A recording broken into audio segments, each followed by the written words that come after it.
अस्सलाम वालेकुम। Lecture number 12 करने जा रहे हैं आज हम MTH 501 का, जिसका टॉपिक है जी इन्वर्स ऑफ अ मैट्रिक्स। अब इसमें कुछ बातें रिपीट होंगी जो हम ऑलरेडी पढ़ के आ चुके हैं और कुछ नई बातें होंगी, लेकिन रिवीजन पर्पस से आप पिछली बातें भी सुन लें क्योंकि कुछ ना कुछ उसमें नई चीज़ उन्होंने ऐड की है। ठीक है, उसके बाद हम अपने मेन टॉपिक इन्वर्स पे जाएंगे कि इन्वर्स आपने रो कॉलम ऑपरेशन से कैसे फाइंड करना है। मुझे उम्मीद है आप लोगों को सिंपल मेथड से तो आता होगा, ठीक है, लेकिन थोड़ा सा उसको हम रिवाइज कर लेते हैं, फिर हम रो कॉलम ऑपरेशन पे जाते हैं। सबसे पहले है जी inverse of a square matrix. Let's say आपके पास एक मैट्रिक्स है ए जिसका ऑर्डर n क्रॉस n है। n क्रॉस n का मतलब है जितनी रोज़ हैं उतनी कॉलम्स होंगे। स्क्वायर मैट्रिक्स वही होता है ना जिसमें जितनी रोज़ हैं उतने ही कॉलम्स हैं। एक और मैट्रिक्स है c जिसका ऑर्डर भी सेम है।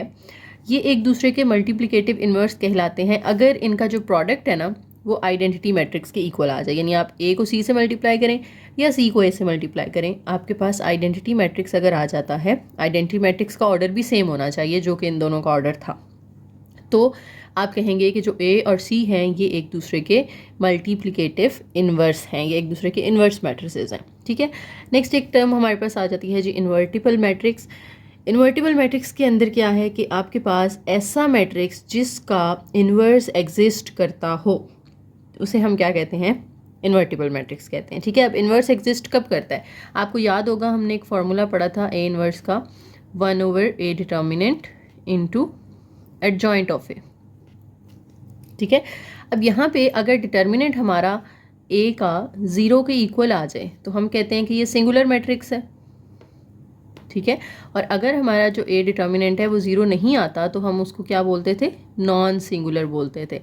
तो अगर मैट्रिक्स आपका नॉन सिंगुलर होगा तो ही उसका इन्वर्स एग्जिस्ट करेगा ना, क्योंकि अगर यहाँ 0 आ जाए डिटर्मिनेंट की जगह पे तो समथिंग ओवर 0 तो अनडिफाइन हो जाता है, यानी इसका सोल्यूशन फिर एग्जिस्ट ही नहीं करता। तो ए इन्वर्स का सोल्यूशन एग्जिस्ट सिर्फ तब करेगा अगर मैट्रिक्स नॉन सिंगुलर है। ठीक है, और जब उसका सोल्यूशन एग्जिस्ट करता है इन्वर्स तो हम उस मैट्रिक्स को कहते हैं कि ए जो है वो क्या है, इन्वर्टिबल मैट्रिक्स है। और जिसमें सिंगुलर आ जाएगा फिर उसका इन्वर्स एग्जिस्ट नहीं करेगा, उसको हम कहेंगे कि ये नॉन इन्वर्टिबल है या इट इज़ नॉट इन्वर्टिबल। ठीक है, अब नीचे एक छोटी सा एक नोट है कि if B is another inverse of A, यानी लेट करें आपके पास एक मैट्रिक्स ए है, उसका एक इन्वर्स हमने कहा कि सी है, इसका एक और इन्वर्स हम लेट कर लेते हैं कि जो कि बी है। अब अगर बी के साथ मैं आई मल्टीप्लाई कर दूं तो कोई फ़र्क तो नहीं पड़ता ना, यानी स्टार्ट आपने इसका ऐसे करना है, छोटा सा प्रूफ है एक तरह से। किस चीज़ का प्रूफ है इसका रिजल्ट मैं एंड पे बताती हूँ ना, फिर आपको पता चलेगा। स्टार्ट आपने इस तरह से लेना है कि एक मैट्रिक्स बी है। अब आपको पता है मैथ में अगर 3 लिखा हुआ है तो मैं उसके साथ 1 मल्टीप्लाई कर दूं तो कोई फ़र्क तो नहीं पड़ता ना, क्योंकि वो 3 ही रहेगा। कोई भी नंबर है उसके साथ आप 1 मल्टीप्लाई कर दें उस नंबर पे कोई फ़र्क नहीं पड़ता। इस तरह से बी के साथ मैं आई मल्टीप्लाई कर दूँ, मैट्रिसेस में किसी मैट्रिक्स के साथ आप आई मल्टीप्लाई कर दें तो ये जो आई है ना ये 1 वाला रोल प्ले करता है कि किसी मैट्रिक्स से भी मल्टीप्लाई हो तो उसको चेंज नहीं करता। ठीक है, तो बी के साथ कुछ मल्टीप्लाई नहीं हो रहा था, इसका मतलब है वहाँ पे आई मल्टीप्लाई हो सकता है। अब हमने ऊपर कहा कि जो आई है वो किसकी इक्वल है, ए सी के। ठीक है, तो आई की जगह पे मैं यहाँ लिख रही हूँ ए सी। अब ब्रैकेट्स जो हैं वो हम चेंज कर सकते हैं ना। एसोसिएटिव प्रॉपर्टी क्या थी हमारी कि अगर आखिरी 2 के साथ ब्रैकेट आ रही है आप उसको फर्स्ट 2 के साथ भी लगा सकते हैं, तो बी ए के साथ लगा दी और सी जो है वो ब्रैकेट से बाहर आ गया। अब जो बी ए है हमने कहा कि बी जो है वो इन्वर्स है ए का, अगर बी ए का इन्वर्स है तो इन दोनों को मल्टीप्लाई करके क्या आना चाहिए, आई आना चाहिए। तो इन दोनों की जगह मैंने आई लिख दिया। अब जो सी है वो एज इट इज़, अब आई जब सी से मल्टीप्लाई होगा तो आंसर तो सी आ जाएगा ना। आई किसी भी मैट्रिक्स से मल्टीप्लाई हो तो सेम मैट्रिक्स आ जाता है। तो हमने स्टार्ट किया था बी से और चलते चलते हम कहाँ आ गए, सी पे। तो प्रूव हुआ कि जो बी है वो किसके इक्वल है, इधर बी चलता हुआ आ रहा है ना, बी किसके इक्वल है, सी के। यानी शुरू में तो हमने कहा था कि बी जो है it is another inverse of A, यानी एक इन्वर्स सी है एक इन्वर्स बी है, लेकिन यहाँ पे हमें क्या रिजल्ट मिल रहा है कि बी और सी तो दोनों सेम है, यानी दोनों सिमिलर मैट्रिसेस हैं, इक्वल मैट्रिसेस हैं। तो यहाँ से ये चीज़ प्रूव होती है कि जो इन्वर्स होता है किसी भी मैट्रिक्स का it is a unique matrix. ठीक है, यूनिक का मतलब है कि ऐसा नहीं हो सकता कि एक मैट्रिक्स है और उसके एक से ज़्यादा इन्वर्स एग्जिस्ट करते हों, उसका सिर्फ और सिर्फ एक ही यूनिक इन्वर्स एग्जिस्ट करता है। एक से ज़्यादा इन्वर्स किसी भी मैट्रिक्स के कभी भी आप नहीं निकाल सकते, वो एग्जिस्ट ही नहीं करते। ठीक है, सिर्फ और सिर्फ एक इन्वर्स होता है अगर वो इन्वर्टिबल है, यानी अगर उसका इन्वर्स एग्जिस्ट करता है तो वो सिर्फ एक होगा। ठीक है, यहाँ हमने लेट करके देख लिया कि 2 हैं बी और सी, लेकिन बाद में पता चला कि बी और सी तो सेम चीज़ थी। तो जब वो सेम चीज़ थी इसका मतलब है एक ही इन्वर्स है ना इसका। अब इन्वर्स को रिप्रेजेंट कैसे करते हैं, इन्वर्स को हम इस तरह से ए के ऊपर छोटा सा पावर में -1 लगाते हैं, ये इन्वर्स होता है। और एक और प्रॉपर्टी है यहाँ पे कि अगर ए को मैं उसके इन्वर्स से मल्टीप्लाई करूँ या इन्वर्स को ए से मल्टीप्लाई करूं, दोनों सूरतों में आंसर आई आएगा। वही बात जो हम ऊपर करके आए हैं कि अगर ए और सी एक दूसरे के इन्वर्स हैं तो ए और सी को मल्टीप्लाई करके आई आना चाहिए। इस तरह से अगर ए और ए इन्वर्स एक दूसरे के इन्वर्स हैं तो इन दोनों को मल्टीप्लाई करके भी आई आना चाहिए। अब आप ए इन्वर्स पहले रख लें या ए पहले रख लें, उससे आंसर पे कोई फ़र्क नहीं पड़ेगा, ठीक है। और सिंगुलर नॉन सिंगुलर बात मैं आपको ऑलरेडी बता चुकी हूँ, इसकी आप रीडिंग कर लें। नेक्स्ट हमारे पास यहाँ पर एक छोटा सा पॉइंट आ जाता है कि by no means A inverse A is equal to A into A inverse is equal to I, the identity matrix is equal to 1 over A। यानी नॉर्मली हम क्या करते हैं, हमारे पास अगर x के ऊपर छोटा सा इस तरह से पावर में -1 हो तो हम उसको कर देते हैं ना 1 over x। 3 का इन्वर्स है तो हम उसको लिख देते हैं कि 1 over 3। लेकिन मैट्रिसेस में ऐसा नहीं करना आपने। मैट्रिसेस में ए इन्वर्स जो है वो 1 over a के इक्वल नहीं हो सकता। मैट्रिसेस में इन्वर्स का मतलब कुछ और है, जबकि रियल नंबर्स में इन्वर्स का मतलब कुछ और है, ठीक है। तो इन चीज़ के साथ कंफ्यूज नहीं होना कि जैसे हम 3 इन्वर्स को 1 over 3 लिख सकते हैं तो हम ए इन्वर्स को 1 over a लिख सकते हैं, नहीं, ऐसा नहीं कर सकते आप। इसके बाद हमारे पास एक एग्जांपल है, हमारे एक मैट्रिक्स ए दिया हुआ है, एक सी दिया हुआ है, कहते हैं बताएं प्रूव करें कि they are the multiplicative inverse of each other. तो अगर ये दोनों एक दूसरे के मल्टीप्लिकेटिव इन्वर्स हैं तो मैं अगर इनको मल्टीप्लाई करूँगी, ए सी करूँ या सी ए करूँ, दोनों सूरतों में मुझे क्या मिलना चाहिए, आई मिलना चाहिए ना, तब मुझे पता चलेगा हाँ जी ये एक दूसरे के इन्वर्स हैं।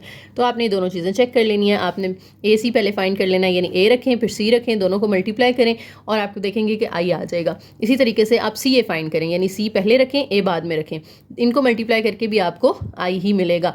इससे ये प्रूव होता है कि ए और सी एक दूसरे के इन्वर्स हैं, यानी जो सी है वो ए का इन्वर्स है, उसके इन्वर्स के इक्वल है। अब थ्योरम एक आगे छोटा सा हमारे पास डिटर्मिनेंट के हवाले से, अगर आपके पास एक मैट्रिक्स है ए जो कि इक्वल है ए बी सी डी के, तो इसका जो डिटर्मिनेंट है वो क्या होगा। डिटर्मिनेंट कैसे फाइंड करते हैं, हम क्रॉस मल्टीप्लाई कर देते हैं ना। अगर 2/2 का मैट्रिक्स है, मेन डायगोनल पहले मल्टीप्लाई होगा, यानी ए डी से, दरमियान में हमेशा माइनस आता है और बी को आपने सी से मल्टीप्लाई कर देना है, ठीक है। और अगर आपने इसका इन्वर्स निकालना है तो आप कैसे निकालेंगे, ए इन्वर्स किसके इक्वल होगा, 1 over a determinant into adjoint of A, ये फॉर्मूला होता है ना। अब इन्वर्स तभी एग्जिस्ट करेगा अगर ये 0 के इक्वल ना आए। अगर डिटर्मिनेंट 0 के इक्वल नहीं आएगा तभी आप इन्वर्स फाइंड कर सकते हैं ना। अगर 0 आ जाए तो फिर तो वो इन्वर्टिबल मैट्रिक्स नहीं होता, और अगर इन्वर्टिबल मैट्रिक्स नहीं है तो उसका इन्वर्स भी एग्जिस्ट नहीं करता, ठीक है। तो अगर ये इक्वल टू 0 नहीं है तो वो इन्वर्टिबल है, यानी नॉन सिंगुलर है, और तभी हम उसका इन्वर्स फाइंड कर सकते हैं। अब इन्वर्स में क्या होता है, 1 over a डिटर्मिनेंट, तो 1 over a डिटर्मिनेंट की जगह पे जो ए डिटर्मिनेंट का आंसर आया था A D minus B C, वो पुट किया into adjoint of A. Adjoint कैसे फाइंड करते हैं हम, 2/2 का फर्स्ट और लास्ट की पोजीशन चेंज कर देते हैं, बाकी दोनों के साइन चेंज कर देते हैं, यानी ए और डी की पोजीशन चेंज कर दें, डी यहाँ आ जाएगा और ए यहाँ आ जाएगा, ठीक है। और बी और सी अपनी अपनी जगह पे रहेंगे, बस उनके साइन चेंज हो जाएंगे। नीचे बस बता दिया कि डिटर्मिनेंट को आप जो है वो इस तरह से भी लिख सकते हैं और डिटर्मिनेंट को डी टी इंटू ए इस तरह से भी लिख सकते हैं। तो आपको जो इजी लगे नोटेशन आप यूज़ कर सकते हैं। नेक्स्ट हमारे पास आ गया है जी एक क्वेश्चन जिसमें आपने इन्वर्स फाइंड करना है। अब ये मुझे उम्मीद है आप लोग खुद कर लेंगे, या आपने अटैम्प्ट करना है और देखना है कि आपका आंसर सेम आता है या नहीं। दो चीज़ें आपको पहले निकालनी पड़ेंगी, एक तो आपको यहाँ पे एक डिटर्मिनेंट निकालना पड़ेगा और एक जो है वो एडजॉइंट ऑफ ए निकालना पड़ेगा। डिटर्मिनेंट में आप क्रॉस मल्टीप्लाई कर देंगे, मेन डायगोनल पहले, यानी 6 3 18 और -4 5 20। इस तरह से एडजॉइंट में आप फर्स्ट और लास्ट की पोजीशन चेंज करेंगे, बाकी दोनों के साइन चेंज करेंगे। फिर आपने ये फॉर्मूला ए इन्वर्स का जो मैंने ऊपर लिखवाया है ये अप्लाई कर देना है, तो आपके पास ए इन्वर्स आ जाएगा, ठीक है। नेक्स्ट हमारे पास थ्योरम है, इसमें हम इन्वर्स की कुछ प्रॉपर्टीज़ पढ़ेंगे। If A is an invertible matrix, invertible का मतलब है कि वो नॉन सिंगुलर है, यानी उसका डिटर्मिनेंट जो है वो 0 नहीं है। अगर डिटर्मिनेंट 0 नहीं है तो उसका जो ए इन्वर्स है वो हम फाइंड कर सकते हैं ना, ठीक है। तो जो अब आप ए इन्वर्स फाइंड करेंगे तो वो भी इन्वर्टिबल होगा, यानी अगर ए इन्वर्टिबल है तो उसका इन्वर्स भी इन्वर्टिबल होगा।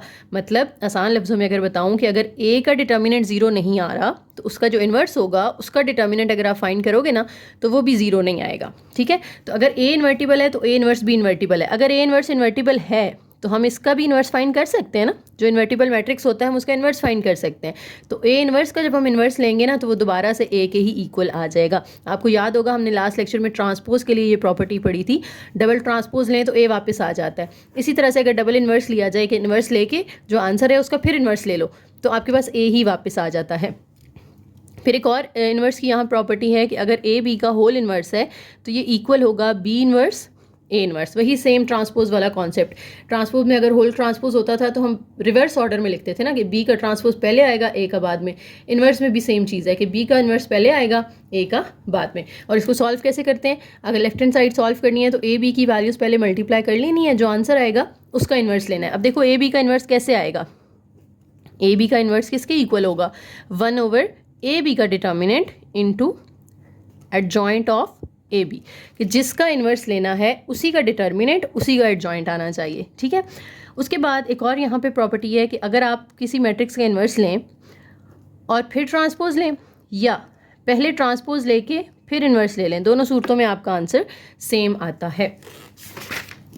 नेक्स्ट हमारे पास एक छोटा सा प्रूफ है यहाँ पे, यही जो बात हमने थर्ड प्रॉपर्टी में की है ना, उसको प्रूफ करने के लिए कहते हैं कि अगर आपके पास ए और सी एक दूसरे का इन्वर्स हैं तो उनको मल्टीप्लाई करके क्या आना चाहिए, आई आना चाहिए। खैर आपको पहले से पता है बात, हम सेकंड उस पर प्रूफ पे चलते हैं कि अगर ए बी का इन्वर्स एग्जिस्ट करता है, देखो हमने कहा था ना कि ए बी का इन्वर्स किसके इक्वल होगा, बी इन्वर्स ए इन्वर्स के इक्वल होगा। और अगर ए बी और ये एक दूसरे का इन्वर्स हैं तो इनको मल्टीप्लाई करके क्या आना चाहिए, आई आना चाहिए ना। अगर एक मैट्रिक्स को उसके इन्वर्स से मल्टीप्लाई किया जाए तो आपके पास आई आना चाहिए, यानी अगर मैं ए बी को मल्टीप्लाई करूं बी इन्वर्स ए इन्वर्स के साथ तो मुझे क्या मिलना चाहिए, आई मिलना चाहिए। तो चेक करते हैं कि क्या आई आता है। अब देखो आप ब्रैकेट्स जो है वो इसमें एसोसिएटिव प्रॉपर्टी के अकॉर्डिंग ब्रैकेट्स को मूव करवा सकते हैं ना, यानी A B inverse A inverse में, जैसे इन दो के साथ ब्रैकेट लगी हुई है तो मैं दरमियान वाले दो के साथ भी ब्रैकेट लगा सकती हूँ। याद रखें मैट्रिसेस मूव नहीं करवाने आपने, लेकिन ब्रैकेट आप मूव करवा सकते हैं, ठीक है। अब कोई मैट्रिक्स अगर अपने ही इन्वर्स के साथ मल्टीप्लाई हो रहा हो तो वो क्या बन जाता है, आई बन जाता है। तो इन दोनों की जगह मैंने आई लिख दिया, साथ में ए और ए इन्वर्स साइड पे वैसे ही आ गया। अब ए अगर आई से मल्टीप्लाई होगा तो ए ही आ जाएगा, कोई मैट्रिक्स आइडेंटिटी मैट्रिक्स से मल्टीप्लाई हो तो वही मैट्रिक्स आ जाता है ना, ए इन्वर्स अपनी जगह पे है। अब अगर एक मैट्रिक्स अपने ही इन्वर्स के साथ मल्टीप्लाई हो रहा है तो किसके इक्वल होता है, आई के। तो लेफ्ट हैंड साइड मैंने यहाँ से शुरू की थी और आंसर मेरा क्या आ गया, आई के इक्वल आ गया, यानी इन दोनों को मल्टीप्लाई करके आई आ रहा है। It means they are the inverse of each other.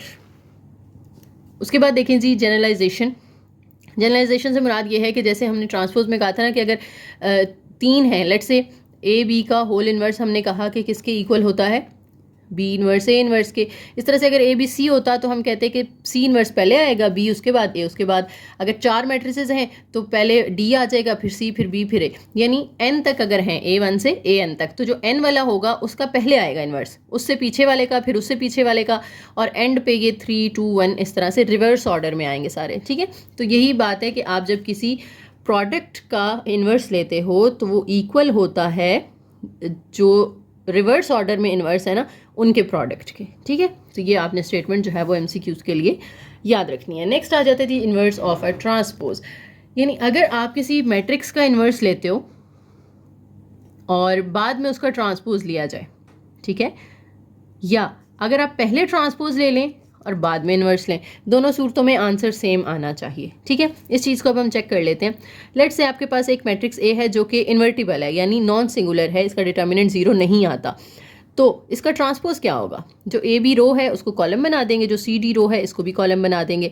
अब अगर आप चेक करें तो ये दोनों ही इन्वर्टिबल हैं, यानी अगर ए इन्वर्टिबल है तो उसका ट्रांसपोज भी इन्वर्टिबल होगा। इसका अगर डिटर्मिनेंट 0 नहीं आ रहा, इसके ट्रांसपोज का भी 0 नहीं आएगा, ठीक है। तो दोनों का डिटर्मिनेंट नॉन जीरो है। अब अगर आपने इसका इन्वर्स निकालना है तो इन्वर्स कैसे निकालते हैं, हमने अभी पीछे फॉर्मूला पढ़ा है, डिटर्मिनेंट लेंगे फिर एडजॉइंट लेंगे, इस तरह से दोनों को डिवाइड कर देंगे तो ए इन्वर्स आ जाता है, ठीक है। लेकिन अगर मुझे ए ट्रांसपोज का इन्वर्स लेना है तो इधर ए ट्रांसपोज का डिटर्मिनेंट आएगा और इधर ए ट्रांसपोज का एडजॉइंट आएगा, ठीक है। अब ए ट्रांसपोज का डिटर्मिनेंट निकालें तो वो क्या होगा, ये ए ट्रांसपोज की वैल्यू है ना, तो A D minus B C, तो इधर ए इसकी जगह पे आ जाएगा ए डी माइनस बी सी।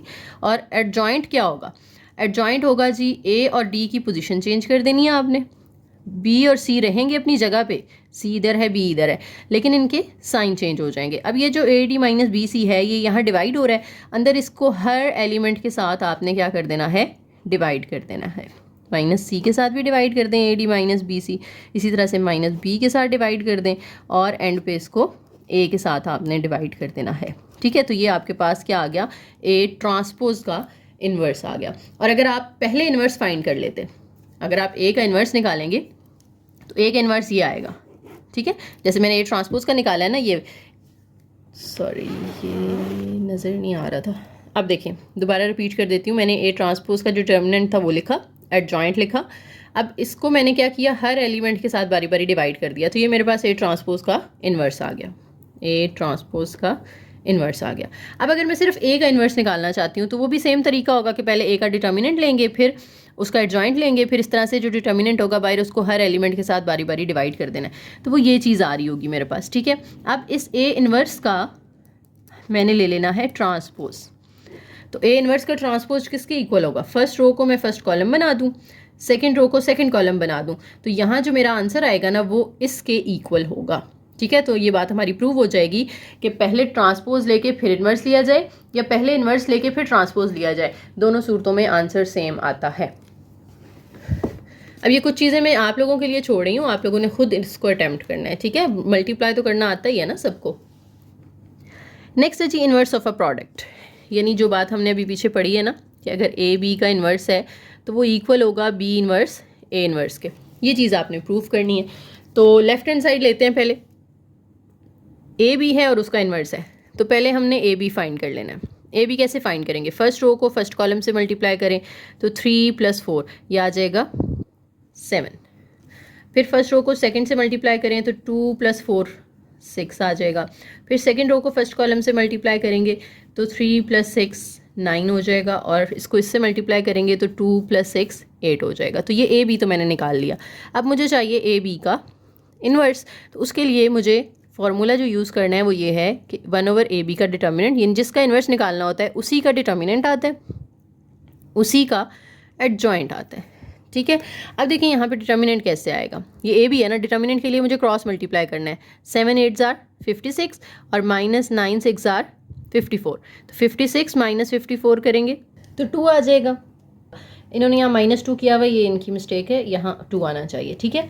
अब एडजॉइंट निकालना है, तो फर्स्ट और लास्ट की पोजीशन चेंज कर दें, 8 और 7 की, 6 और 9 वहीं रहेंगे लेकिन इनके साइन चेंज कर देने। अब ये 2 जो यहाँ डिवाइड हो रहा है ये अंदर बारी बारी सबके साथ डिवाइड होगा, तो 8 के साथ 2 डिवाइड करेंगे 4 रह जाएगा, 6 के साथ 2 डिवाइड करेंगे -3 रह जाएगा, 9 के साथ 2 डिवाइड करेंगे तो उसकी तो कटिंग नहीं होती, और 7 के साथ 2 डिवाइड करेंगे तो उसकी भी कटिंग नहीं होती। तो ये मेरी लेफ्ट हैंड साइड आ गई ए बी का इन्वर्स। राइट हैंड साइड पे मुझे क्या चाहिए, ए का इन्वर्स और बी का इन्वर्स अलग अलग निकालना है आपको। देखें ना, बी का भी इन्वर्स चाहिए, ए का भी इन्वर्स चाहिए, फिर दोनों को मल्टीप्लाई करना है।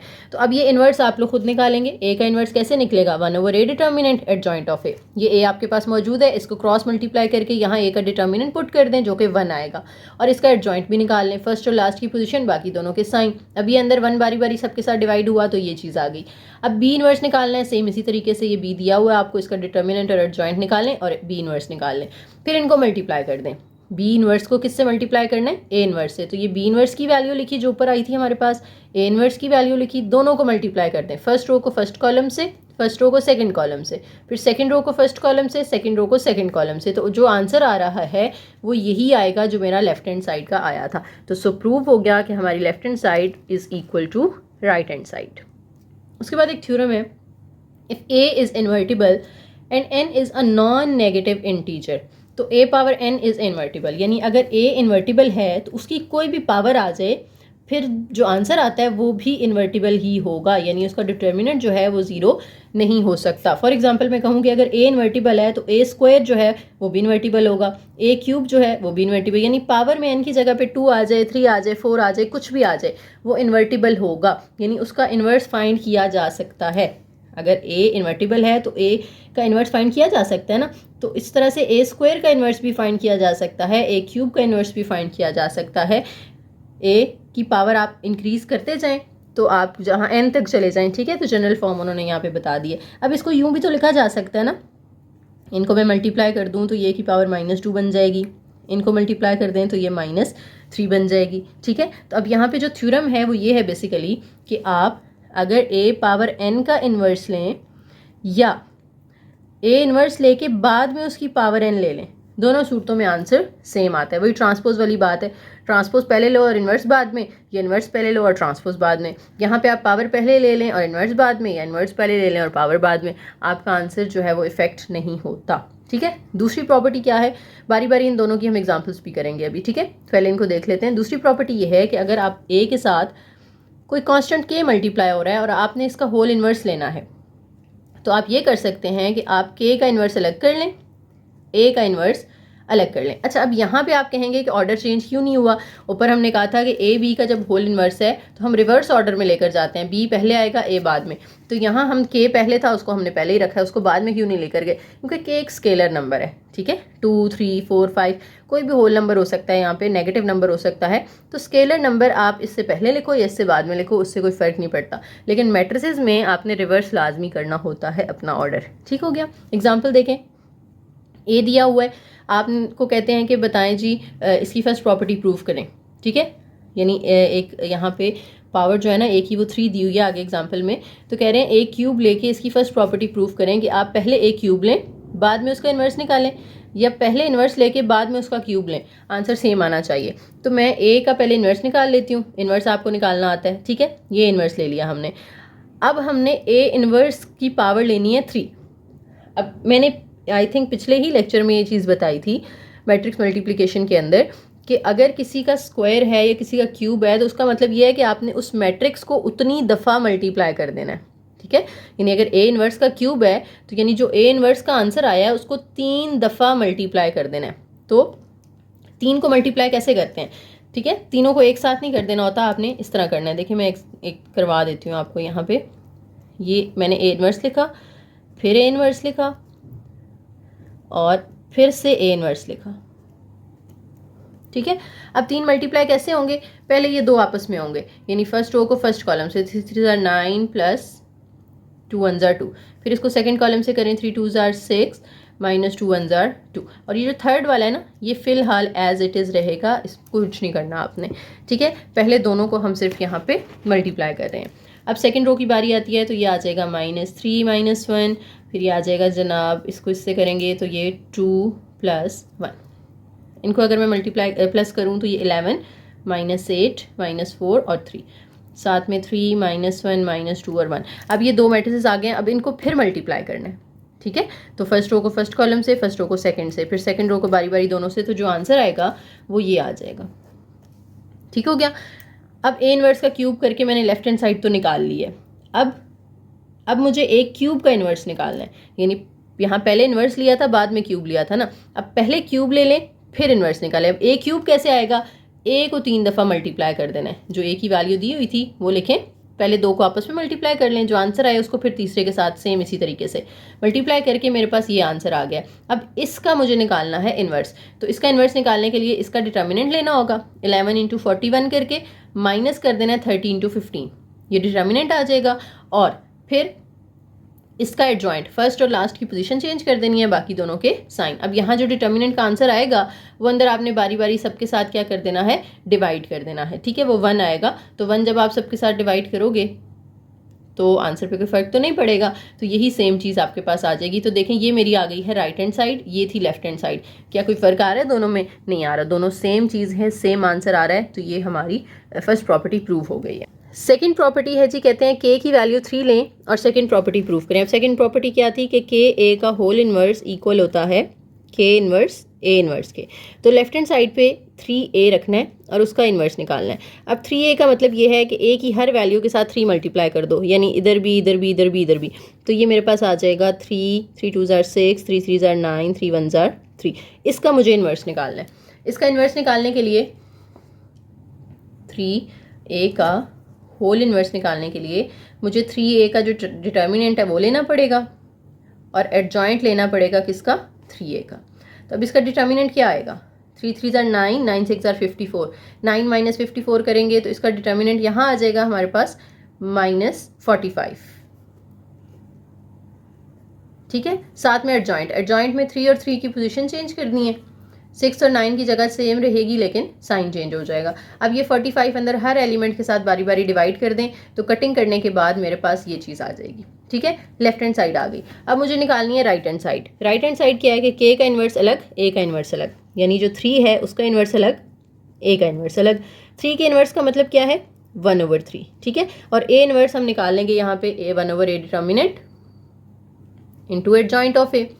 अब देखें तो 1/3 डॉट 1/a डिटर्मिनेंट, ए का डिटर्मिनेंट क्या होगा 1 - 6, ये -5 आ जाएगा। और एडजॉइंट क्या होगा 1 और 1 की पोजीशन और 2 और 3 के साइन चेंज कर दें।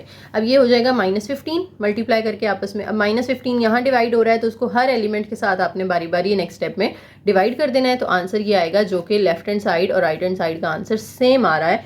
तो हमारी सेकंड प्रॉपर्टी भी प्रूव हो गई। ओके, अभी तक तो हमारी सिंपल मल्टीप्लिकेशन और सिंपल इन्वर्स चल रहा था, कोई मुश्किल चीज़ नहीं थी। नेक्स्ट हमारे पास आ जाता है जी एलिमेंट्री मैट्रिक्स। एलिमेंट्री मैट्रिक्स क्या होता है?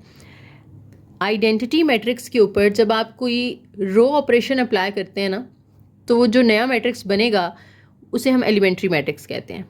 ठीक है, कोई भी आइडेंटिटी मैट्रिक्स है और उस आइडेंटिटी मैट्रिक्स के ऊपर आप कोई सिंगल रो ऑपरेशन, सिर्फ एक की बात हो रही है, बहुत सारे रो ऑपरेशंस नहीं अप्लाई करने, सिर्फ एक रो ऑपरेशन अप्लाई करना है, तो जो नया मैट्रिक्स बनेगा that is called the elementary matrix. अब जो रो ऑपरेशंस होते हैं वो कितनी तरह के हो सकते हैं? वो 3 तरह के हो सकते हैं कि आप कोई सी 2 रोज़ आपस में इंटरचेंज कर दें, या किसी एक रो को किसी नंबर से मल्टीप्लाई कर दें, या फिर किसी एक रो को दूसरी रो में उसके मल्टीपल से ऐड कर दें। जैसे हम करते थे ना R3 + 3R1, तो अब R1 का मल्टीपल लिया आपने और उसको ऐड कर दिया एक और रो के अंदर। तो इस तरह का कोई ऑपरेशन अप्लाई हो रहा है, या आप किसी रो को किसी एक स्केलर नंबर से मल्टीप्लाई कर रहे हो, या एक रो को एक्सचेंज कर रहे हो R1 से R2 के अंदर या R2 से R3 के अंदर।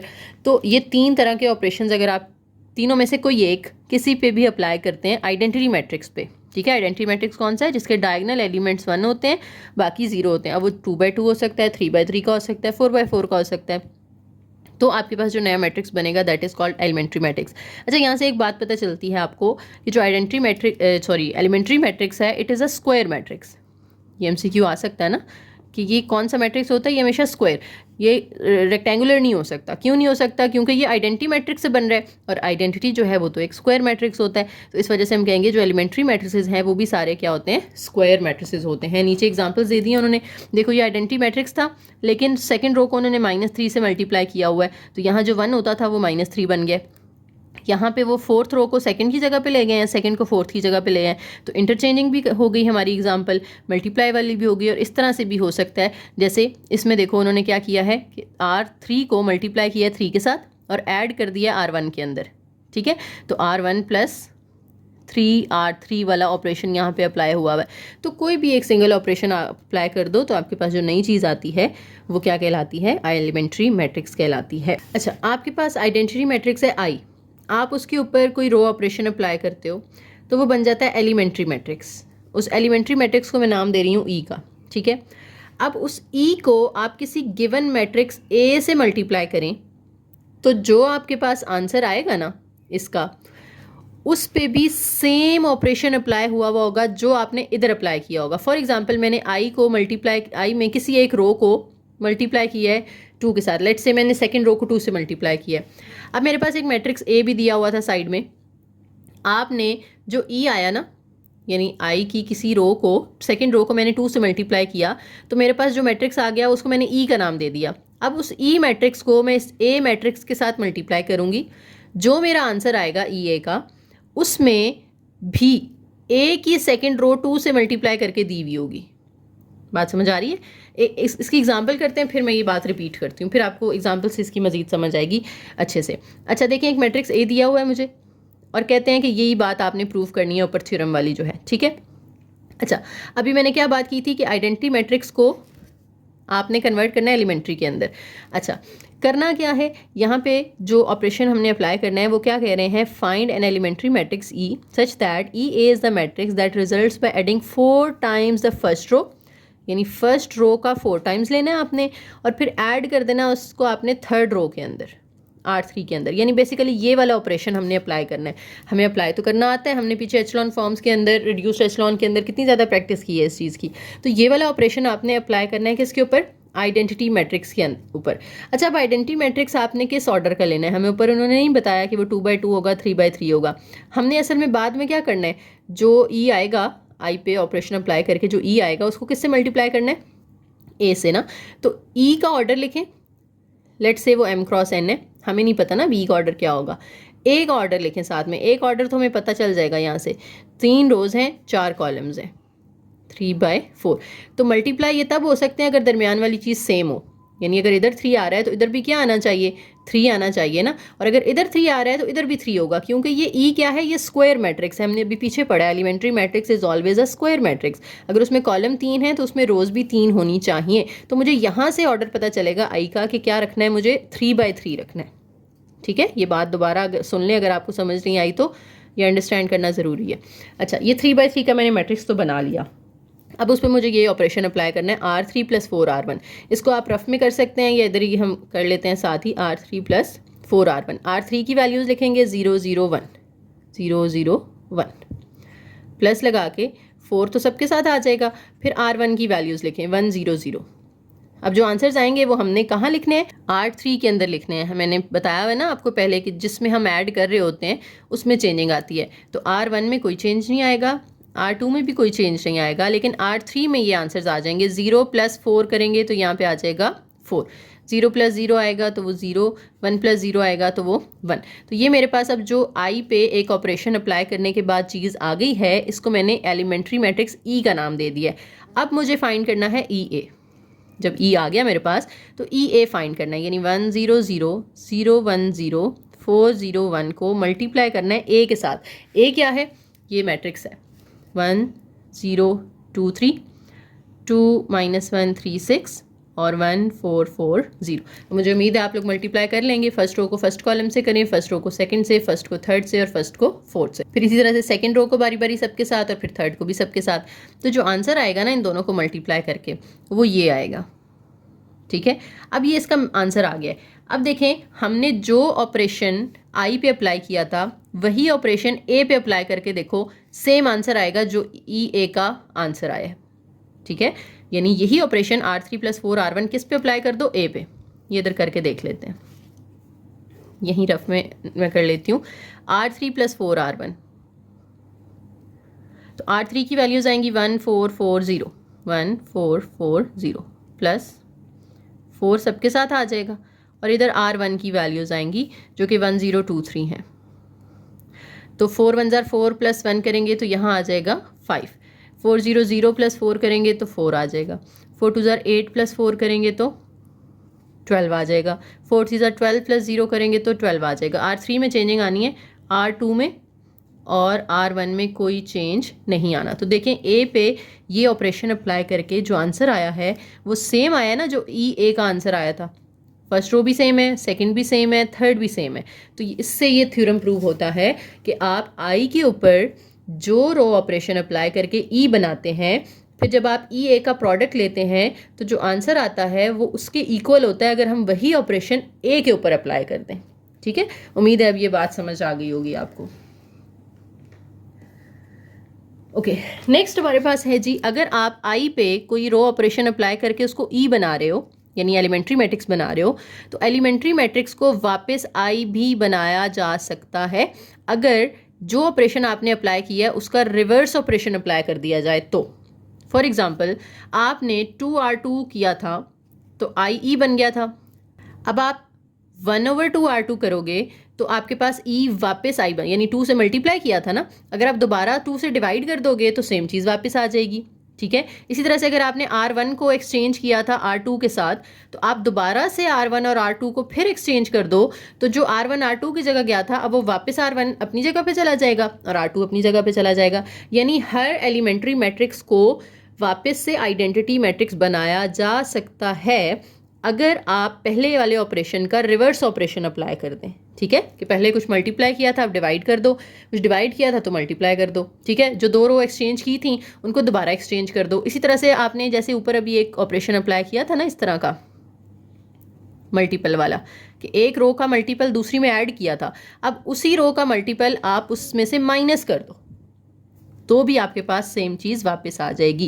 ये दूसरे लफ्ज़ों में आप अगर प्लस ही करना चाहते हैं तो माइनस आप इसके साथ लगा दें।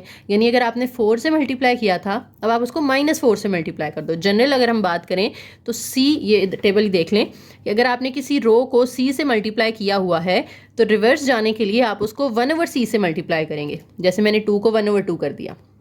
अगर आपने दो रोज आपस में इंटरचेंज की थी उनको दोबारा इंटरचेंज कर दें। जैसे ये एग्जांपल दी है मैंने आपको, अगर आपने सी टाइम्स रो किसी दूसरे रो में ऐड की है, जैसे यहाँ पे 4 टाइम्स ऑफ फर्स्ट रो मैंने थर्ड रो में ऐड की थी, तो आप नेगेटिव C टाइम्स रो को दोबारा ऐड कर दो, यानी 4 टाइम्स की बजाय नेगेटिव 4 टाइम्स अगर लेने हम R1 का और उसको R3 में ऐड करेंगे तो जो I से मैंने E बनाया था वो E वापस दोबारा से I बन जाएगा।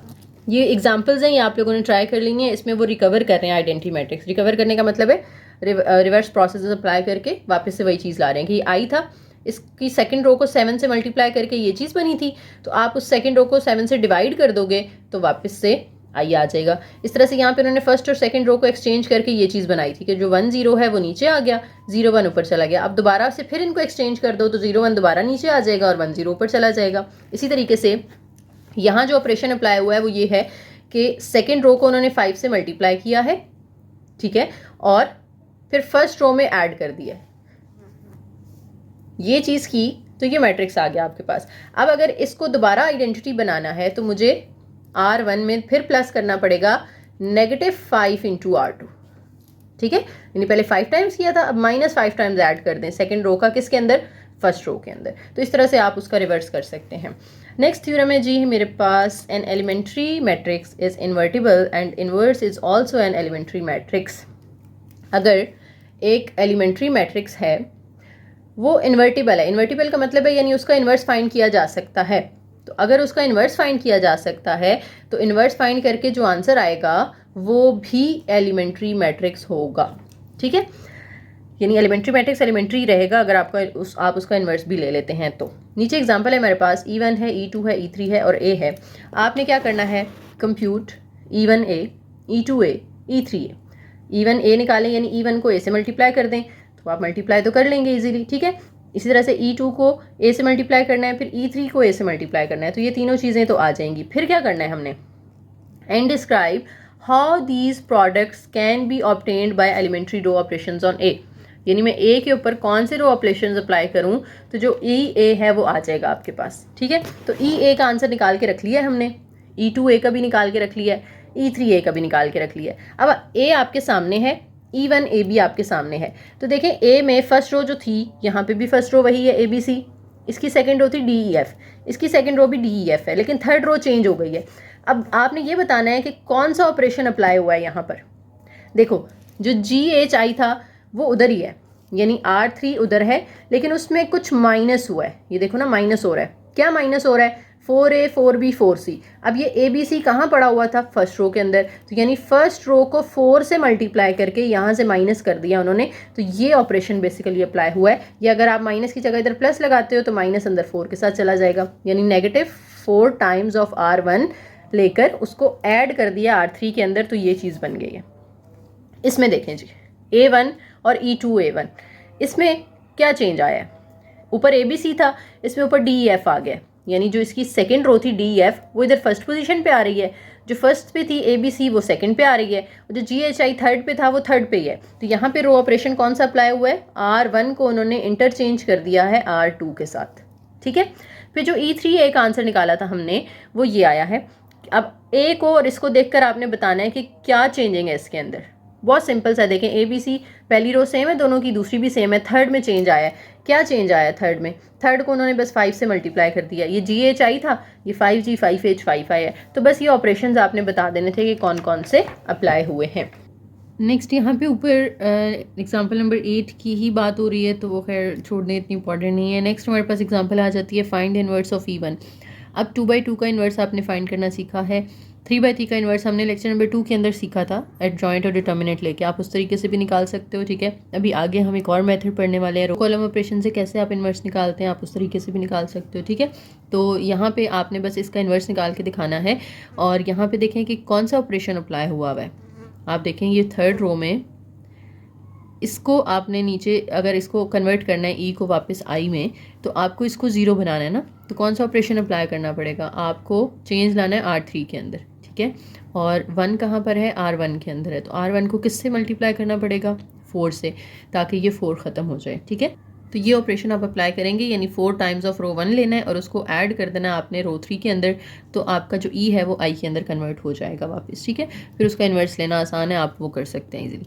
अच्छा, नेक्स्ट हमारे पास है जी इन्वर्स। अगर आपने ऐसे मैट्रिक्स का फाइंड करना है जो कि 3/3 का है, यानी 2/2 का तो हमने पीछे सीख लिया ना एडजॉइंट और डिटर्मिनेंट लेके। 3/3 का भी एडजॉइंट वाला मेथड हमने ऑलरेडी किया हुआ है, जैसे कि मैं पहले बता चुकी हूँ। अब हम एक नया मेथड सीखने जा रहे हैं जिसमें हम different elementary row operations use करेंगे, जिसमें हम मैट्रिक्स ए को कन्वर्ट करेंगे आइडेंटिटी मैट्रिक्स के अंदर। ठीक है, यानी ए को आपने रिड्यूस कर लेना है किसके अंदर, आइडेंटिटी मैट्रिक्स के अंदर। बेसिकली यहाँ पे हमने ना रो रिडक्शन ही करनी है, यानी रिड्यूस एचलॉन फॉर्म बनानी होती है। अगर आप रिड्यूस एचलॉन फॉर्म के मेथड से सॉल्व करेंगे इसको, तो वो खुद ब खुद ए जो है वो कन्वर्ट हो जाता है आई के अंदर। ठीक है, अब यहाँ पे एक एल्गोरिदम है छोटा सा ए इनवर्स फाइंड करने के लिए। If you place A and I side by side to form a augmented matrix A I, यानी आप मैट्रिक्स ए लिखें जिसका इन्वर्स निकालना है, उसके साथ आपने आइडेंटिटी मैट्रिक्स लिखना है उसी ऑर्डर का, और फिर उस पर डिफरेंट रो ऑपरेशंस अप्लाई करने हैं इस तरह से कि जो शुरू वाला ए है ना वो कन्वर्ट हो जाए किसके अंदर, आई के अंदर। तो जब ए आई बन चुका होगा तो तब यहाँ पे आई की जगह पे जो वैल्यूज़ होंगी, क्योंकि जब आप रो ऑपरेशंस अप्लाई करेंगे ए के ऊपर तो वो साथ साथ आई के अंदर भी चेंजिंग्स आ रही होंगी ना, तो ये जब आई बन चुका होगा तो जो आई होगा वो चेंज होकर जब नया मैट्रिक्स आएगा वो इस ए का इन्वर्स होगा बेसिकली। ठीक है, आसान लफ्ज़ों में बताऊँ तो आपने ए आई लिखना है, यानी मैट्रिक्स ए होगा और ऑगमेंटेड इस मैट्रिक्स बना के इसके साथ आई लिख देना है। फिर आपने रो कॉलम ऑपरेशंस अप्लाई करने हैं इस तरह के ए जो है ना वो आई बन जाए। जब ए आई बन चुका होगा तो यहाँ जो मैट्रिक्स होगा ना आई की जगह पे वो ए इनवर्स की वैल्यू होगी। ठीक है, अब इसकी आगे दी हुई हैं 3 एग्जांपल्स, काफ़ी लेंथी हैं, लेक्चर ऑलरेडी बहुत लंबा हो चुका है, तो मैं उनमें से एक सॉल्व कर रही हूँ डिटेल के साथ, each and every point explain होगा, उसको ध्यान से आपने समझ लेना है, गौर से समझ लेना है। उसमें रो ऑपरेशंस ही जो कि आपकी काफ़ी प्रैक्टिस हो चुकी है। ठीक है, लेकिन फिर भी मैं वो आपको पूरी एक एग्जाम्पल करवा देती हूँ, फिर 2 आपने अपने ओन पे खुद प्रैक्टिस करनी है। देखें जी, ये मैट्रिक्स ए है जिसका आपने इन्वर्स फाइंड करना है बाय यूजिंग रो ऑपरेशंस। ठीक है, तो सबसे पहले आपने इसको ऑगमेंटेड मैट्रिक्स बना लेना है ए आई। ए लिखें 0 1 2 1 0 3 4 -3 8, और इसके साथ साथ आइडेंटिटी मैट्रिक्स लिखें इसी ऑर्डर का 3/3 का ही 1 0 0 0 1 0 0 0 1। अब ये काफ़ी बड़ा एक मैट्रिक्स बन चुका है। इस पे अब आपने जो शुरू वाला है ना, यहाँ पे बेशक आप डॉट्स भी लगा लेंगे तो आपको फ़र्क पता चलेगा कि ये वाला आई है और ये वाला ए है। अब इस ए में मुझे इसको बनाना है आइडेंटिटी बनाने के लिए यहाँ 1 होना चाहिए और उसके नीचे दोनों 0 होने चाहिए, लेकिन ये 0 है। तो मैं क्या करती हूँ, रो 2 को एक्सचेंज कर लेते हैं रो 1 के साथ, ताकि ये 1 ऊपर आ जाए और 0 इसके नीचे आ जाए। तो हम क्या करने जा रहे हैं, R1 को एक्सचेंज कर रहे हैं R2 के साथ। अब ये पूरी R1, ये 6 वैल्यूज़ जो हैं ये R2 की जगह पे आ जाएंगी और ये वाली 6 वैल्यूज़ ऊपर R1 में चली जाएंगी, और जो R3 है उसमें कोई चेंज नहीं आएगा, वो सेम रहेगी। ठीक है, तो पहला मेरा यहाँ पे 1 तो आ गया। अब इस 1 के नीचे मुझे दोनों 0 करने हैं, तो एक तो ऑलरेडी 0 है, सिर्फ इस 4 को 0 करना है, तो एक ऑपरेशन अप्लाई होगा, कौन सा देखें, चेंज लाना है मुझे R3 के अंदर, प्लस 0 किसको बनाना है, 4 को बनाना है, और 1 किसके अंदर पड़ा हुआ है, जिसके नीचे मुझे 0 बनाना है वो R1 के अंदर पड़ा हुआ है, तो इसके साथ R1 मल्टीप्लाई होगा। अब अगर यहाँ पहले से माइनस होता तो हम इधर प्लस लगाते, लेकिन इधर माइनस नहीं है तो हमने अब इधर क्या करना है, -4। अब ब्रैकेट लगा के 4 के साथ माइनस लगा लो, या इधर ही माइनस लिख दो, बात तो एक ही है ना। अब ये ऑपरेशन अप्लाई करना है तो चेंज आएगा R3 के अंदर, R1 में भी कोई चेंज नहीं आना, R2 में भी कोई चेंज नहीं आना, तो R3 में चेंज आएगा। तो ये साथ ही इधर रेफर कर लेते हैं हम, R3 - 4R1। तो R3 की वैल्यूज़ लिखेंगे, R3 है यहाँ इसी से ऊपर वाले मैट्रिक्स में। ठीक है, 4 - 3 8, 4 - 3 8 0 0 1, -4 भी सबके साथ आ जाएगा। ये ब्रैकेट में अब R1 की वैल्यूज़ आएंगी 1 0 3 0 1 0, 1 0 3 0 1 0। अब इनके जो आंसर्स आएंगे वो हम R3 में लिख लेते हैं। 4 1 4, 4 -4 करेंगे तो आ जाएगा 0, ये 0 और ये -3। फिर 4 0 0, सॉरी 4 3 12, 8 -12 करेंगे तो -4 आ जाएगा। 4 0 0 0 -0 करें तो 0 आ जाएगा। 4 1 4, 0 -4 -4, 4 0 0 और ये 1। तो मेरा इस 1 के नीचे दोनों 0 बन चुके हैं। अब आइडेंटिटी मैट्रिक्स में फर्स्ट रो में यहाँ 1 होता है, सेकंड रो में यहाँ 1 होता है, उसके भी ऊपर नीचे दोनों 0 होते हैं। तो ऊपर तो ऑलरेडी 0 है, तो सिर्फ इस नीचे वाले को 0 बनाना है। इसके लिए जो रो ऑपरेशन अप्लाई होगा वो क्या होगा, चेंज किसके अंदर आना है, दोबारा R3 के अंदर आना है, प्लस किसको 0 बनाना है, मुझे 3 को 0 बनाना है, और 1 किस में पड़ा हुआ है, 1 जिसके नीचे मुझे 0 बनाना है, ये 1 पड़ा हुआ है R2 के अंदर। तो R2 से मल्टीप्लाई कर दें। अब ये ऑपरेशन अप्लाई करके चेंज अगेन R3 में आना है। R1 में भी कोई चेंज नहीं है, R2 में भी कोई चेंज नहीं है, R3 में चेंज आना है। अब ये ऑपरेशन हम रफ में अप्लाई कर लेते हैं। R3 प्लस 3R2, R3 की वैल्यूज़ 0 -3 -4, 0 -4 -1। इससे ऊपर वाले स्टेप की जो है वो लिखनी है आपने। देखें +3 भी सबके साथ आ जाएगा। ब्रैकेट में R2 की वैल्यूज़ आ जाएंगी 0 1 2 1 0 0, 0 1 2 1 0 0, 3 0 0, उसमें 0 ऐड करेंगे तो 0, 3 1 3 -3 + 3 ये भी 0, 3 2 6 -4 2 आ जाएगा, 3 1 3 + 0 3, 3 0 0 -4 -4 ये -1, सॉरी ये +1 था तो ये +1 ही रहेगा। अच्छा ये मेरा अब देखें 1 के ऊपर नीचे भी 0 बन चुका है। लास्ट मुझे अब इसको बनाना है 1। आइडेंटिटी मैट्रिक्स में यहाँ होता है ना 1 फर्स्ट रो में पहला एलिमेंट 1 होता है, सेकंड में दूसरा और थर्ड में तीसरा। ये 1 बनाना है और फिर इसके ऊपर दोनों 0 बनाने हैं। इसको 1 बनाने के लिए मुझे इस 2 को डिवाइड करना पड़ेगा 2 के साथ, ताकि ये कैंसिल होकर यहाँ 1 आ जाए। इसको 2 से डिवाइड करना है तो पूरी रो को करना पड़ेगा ना, यानी R3 को इस तरह से 2 से डिवाइड कर देना है आपने। तो अगेन R1 में भी कोई चेंज नहीं है, अभी तक R1 में R2 में कोई चेंज नहीं आया। और R3 में जो है 0/2 0/2 2/2 3/2 और -4/2 देन 1/2। अब ये 1 बन चुका है, इसके ऊपर मुझे दोनों 0 बनाने हैं। उसके लिए क्या करना पड़ेगा? देखिए R3 में तो कोई चेंज नहीं लाना क्योंकि ये तो 1 है, मुझे इन दोनों में चेंज लाना है। किस किस के अंदर? R1 के अंदर भी और R2 के अंदर भी। R1 में मुझे जिसको 0 बनाना है वो क्या है? 3, तो यहाँ हम 3 से मल्टीप्लाई करेंगे। और R2 में जिसको 0 बनाना है वो क्या है? 2, तो यहाँ 2 से मल्टीप्लाई करेंगे। किसको? जिस रो को रो में 1 पड़ा हुआ है। ये 1 जो है वो थर्ड रो में पड़ा है ना, जिसके ऊपर 0 बनाने हैं, तो R3 से हमने इसको मल्टीप्लाई कर देना है। अब ये ऑपरेशंस R1 और R2 में चेंज लाएंगे, R3 में कोई चेंज नहीं आएगा, तो R3 हम वैसे ही लिख लेते हैं। ठीक है, अब R1 और R2 में चेंज लाना है तो यहाँ साइड पे हम कर लेते हैं ये वाला ऑपरेशन। पहले R1 की वैल्यूज़ आ जाएंगी 1 0 3 0 1 0, 1 0 3 0 1 0। फिर ये +3 जो है ये सबके साथ आ जाएगा। और फिर R3 की वैल्यूज़ हैं 0 0 1 0 0 1, फिर 3/2 है, फिर -2 है, 3 0 0 + 1 करेंगे। ये देखिए मैं R1 में चेंज ला रही हूँ, तो 0 + 1 करेंगे तो ये 1 आ जाएगा, 0 + 0 करेंगे तो यहाँ 0 आ जाएगा, 3 1 3। अच्छा सॉरी, यहाँ पे मैंने बाय मिस्टेक प्लस लगा दिए। जब इनके साथ माइनस नहीं है तो आपने इधर माइनस लगाना होता है। ठीक है, तो ये -3 होगा सब में। ओके, 3 1 3 -3 करेंगे तो यहाँ भी 0 आ जाएगा। ये 3 3 9 होगा, 9/2 आ जाएगा, -9/2। फिर ये -6 होगा और -6 इस माइनस के साथ +6 हो जाएगा, तो 1 उसमें ऐड करेंगे 7 आ जाएगा। यहाँ पे 3 1 3/2 और उसको 0 में ऐड करेंगे तो वो 3/2 ही रहेगा, और इसका माइनस भी इसके साथ आ जाएगा। अब R2 वाला ऑपरेशन इधर इसके नीचे कर लेते हैं। आप लोगों ने ये रफ में करना होता है। ठीक है, तो R2 की वैल्यूज़ आएंगी जो कि हैं 0 1 2 1 0 0, -2 सबके साथ आ जाएगा। और इसके साथ आपकी आ जाएंगी R3 की वैल्यूज़। तो R3 की वैल्यूज़ हैं 0 0 1, फिर है जी 3/2, फिर है -2 और फिर 1/2। 0 -0 ये 0 रहेगा, 0 ये 1 हो जाएगा, फिर ये 0 हो जाएगा और फिर ये 2 2 से कैंसिल हो जाएगा, तो 1 -3 करेंगे तो यहाँ -2 आ जाएगा।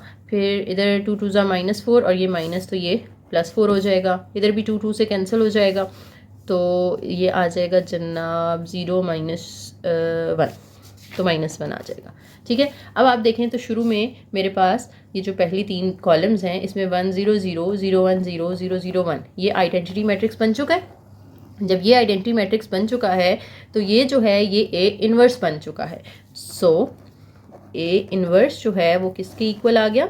-9/2 7 -3/2 -2 4 -1 3/2 -2 1। ये मेथड होता है रो ऑपरेशन से A इन्वर्स निकालने का, कि जिस भी ऑर्डर का A दिया हुआ है आपको उसी ऑर्डर का सामने आपने आइडेंटिटी मैट्रिक्स बना लेना है और उस आइडेंटिटी मैट्रिक्स को फिर आपने उसके साथ साथ यानी ऑगमेंटेड मैट्रिक्स की फॉर्म में लिख लेना होता है। और फिर जो ए है शुरू वाले 3 कॉलम, उनको आपने आइडेंटिटी मैट्रिक्स बनाना है डिफरेंट ऑपरेशंस अप्लाई करके। जब वो आइडेंटिटी बन जाएगा तो उसके सामने जो चीज़ होगी वो फिर ए इनवर्स की वैल्यू होती है। ठीक है, अब इस तरह की मज़ीद 3 और एग्जांपल्स दी हुई हैं। एक एग्जाम्पल 10 है जिसमें 4x4 का मैट्रिक्स है, एग्जाम्पल 11 में 3x3 का है, और एग्जाम्पल 12 जो है उसमें भी 3x3 का मैट्रिक्स है। तो उम्मीद है मुझे कि ये आप लोग खुद सॉल्व कर लेंगे इंशाल्लाह। तो लेक्चर यहाँ पे हम अपना एंड करते हैं। काफ़ी लेंथी लेक्चर हो गया है, लेकिन इसमें से ये लॉन्ग जो है वो एक्सपेक्टेड है, इंपॉर्टेंट है पेपर के लिए, आपने अच्छे से करना है। यही इन्वर्स वाला जो होता है, ठीक है, कि इन्वर्स फाइंड करें by using row column operations. कोई कन्फ्यूजन है, कोई पॉइंट समझ नहीं आ रहा तो आप कमेंट सेक्शन में पूछ सकते हैं। वीडियो पसंद आई हो तो लाइक करें, शेयर करें, चैनल को ज़रूर सब्सक्राइब कीजिएगा और एक प्यारा सा कमेंट करके जाइएगा। थैंक यू, अल्लाह हाफिज़।